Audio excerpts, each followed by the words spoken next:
Otep à tous. Bien-aimés frères et sœurs, je ne sais pas si vous êtes posé cette question que je suis en train de me poser actuellement.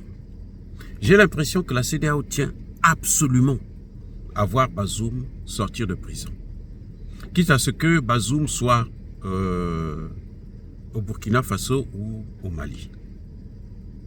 Ah oui, ils tiennent à tout. C'est-à-dire que tout ce qu'ils sont en train de faire aujourd'hui, c'est que Bazoum soit libre, qu'il ne soit plus en résidence surveillée, qu'il soit libre de tout mouvement. Il y a quelque chose qu'il y a derrière. Ça ne peut pas être par hasard. Voyez? Alors, en réfléchissant à fond, je me rends compte, d'ailleurs, le président Tiani l'a dit lors de son intervention la dernière fois, qu'il y a un gouvernement bis qui a été créé à l'étranger, notamment en France, là où la spécialité des gouvernements bis, hein, on l'a vu avec le Congo-Brazzaville, à l'époque Jacques Chirac avait fait un gouvernement bis, quand après la conférence nationale, Sassou Nguesso s'est retiré dans son village, 2 ans plus tard, Jacques Chirac l'a appelé pour venir en France, pour venir prendre la tête de ce gouvernement bis. Et puis, comme par hasard, la guerre a commencé, une guerre civile. Voyant qu'il y avait des difficultés, Sassou avait du mal à prendre le pouvoir à l'Issouba par la force, Jacques Chirac lui-même a appelé Dos Santos pour que ce dernier puisse autoriser ses militaires pour venir bombarder la présidence de la République du Congo-Brazzaville. Ce n'est pas la seule fois.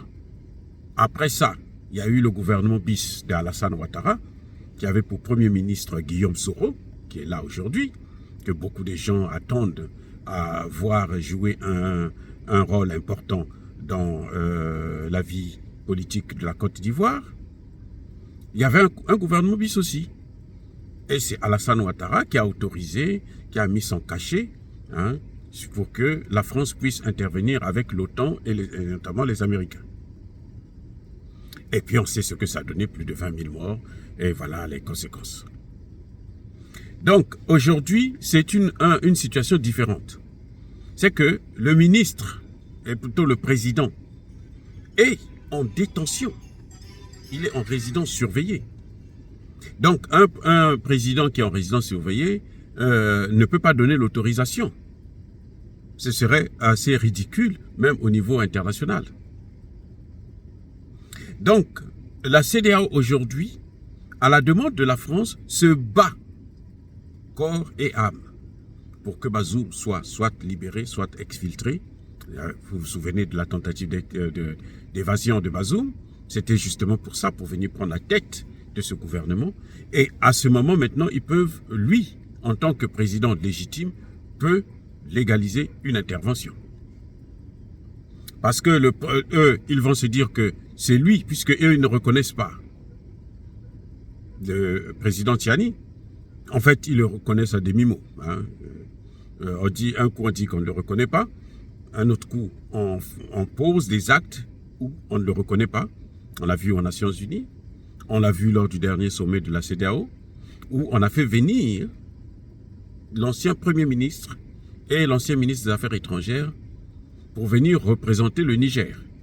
Donc, ce sont eux qui forment justement le fameux gouvernement bis. Mais celui qui aurait été élu par Emmanuel Macron, hein, via justement le vote des Nigériens, c'est Bazoum, ce n'est pas son Premier ministre ni son ministre des Affaires étrangères. Et c'est là la difficulté pour donner un petit peu de valeur, juste un peu, hein, 0,00,9% de valeur juridique à leur acte. Et c'est pour ça qu'ils se battent, pour que Bazoum sorte. Si Bazoum sort, même s'il est au Burkina Faso, s'il est au Mali, il ne pourra plus être en résidence surveillée à l'étranger. Il est au Burkina Faso, il est au Mali, il est donc un président libre, puisque c'est lui qu'on reconnaît, il peut donner l'autorisation d'intervenir. Vous vous souvenez que l'idée même de l'intervention de la CEDEAO et de la France, c'est une idée de Bazoum lui-même. C'est lui qui a demandé à la France d'intervenir. Mais la France ne pouvant pas intervenir comme ça du but en blanc. Elle s'est focalisée sur la CEDEAO pour que la CEDEAO puisse valider son intervention. Donc, si Bazoum sort, alors ça y est, c'est fini pour le Sahel. Parce que intervention militaire, aujourd'hui, au Niger, ça ne s'arrêtera pas au Niger. Ils vont attaquer les 3 pays. Et ça va embraser toute la région. Et ça peut prendre des années. Parce qu'on sait quand on commence la guerre, mais on ne sait pas quand est-ce que ça finit. L'opération spéciale en Ukraine n'était pas prévue pour durer 2 ans. Maintenant, dans 3 mois, là, même pas, on sera à 2 ans. Vous voyez? Donc, aujourd'hui, la CEDEAO, tout ce que vous voyez, les gesticulations, les négociations, c'est seulement pour que Bazoum sorte du pays, pour que Bazoum soit libéré. Eux, ils ne veulent pas entendre parler d'un jugement éventuel de Bazoum. C'est pour ça d'ailleurs que moi, je pense que le président Tchani devrait demander aux magistrats d'aller un peu plus rapidement vers un procès concernant Bazoum, pour arrêter toutes les velléités de tout ce monde-là. Il y a un procès, il est condamné, et après maintenant, on peut négocier pour voir si on peut le libérer. On peut lui accorder une loi, une grâce, par exemple. Mais si ce gouvernement commet l'erreur, ce sera fatal pour l'AES. Parce que même les Américains, ne vous leurrez pas. Derrière la France, il y a toujours les États-Unis. La France ne peut pas mener une opération d'une grande envergure. Surtout qu'elle sait qu'il y aura aussi la Russie qui interviendra. Ça, c'est évident. Elle ne peut pas oser affronter la Russie toute seule. Elle va donc chercher à avoir l'accord des Américains. Donc, les Américains seront avec eux. C'est au gouvernement Tchani de comprendre qu'il est hors de question, je répète, il est hors de question que Bazoum soit libéré avant d'être jugé et visiblement condamné par la justice nigérienne. Toute négociation concernant Bazoum, c'est après.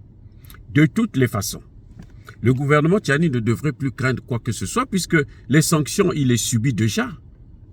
Il les subit déjà. Le Niger est en train de subir déjà les sanctions et il arrive à les contourner depuis près de 4 mois. Donc, je ne vois pas pourquoi ils vont se précipiter encore pour libérer Bazoum sous prétexte que, bon, ce serait mieux pour la paix, pour quoi que ce soit. Non. Non. Et tant mieux qu'il y ait des sanctions.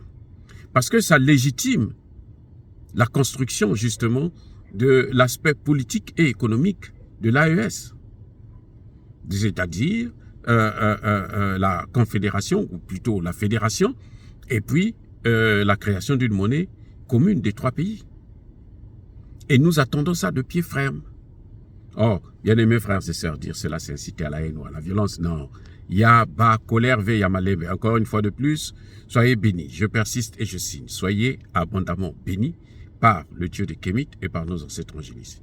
Mais que tous ceux qui persécutent le continent africain le pillent et le déstabilisent, qu'ils soient noirs, blancs, chinois, arabes, indiens, juifs ou qui qu'ils soient punis, maudits, foudroyés, neutralisés, écrasés, effacés par ce Dieu des Kémites et par nos ancêtres angélisés. Vive l'Afrique éternelle, j'ai dit et j'assume.